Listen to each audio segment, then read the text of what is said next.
if you ever want to warm up leftover Alfredo, this is butter, cream cheese, and a little tiny bit of milk.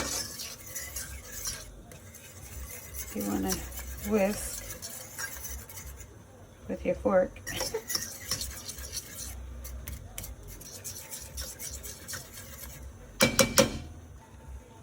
I'm gonna put everything in.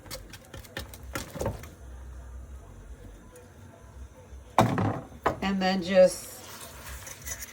I'm gonna just put these on the side a little bit. I don't want them to mix too much in.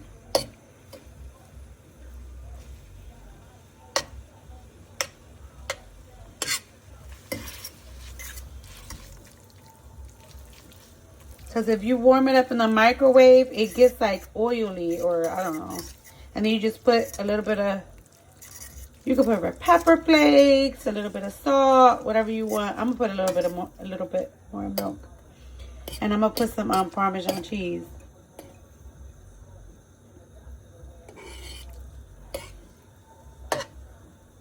Okay.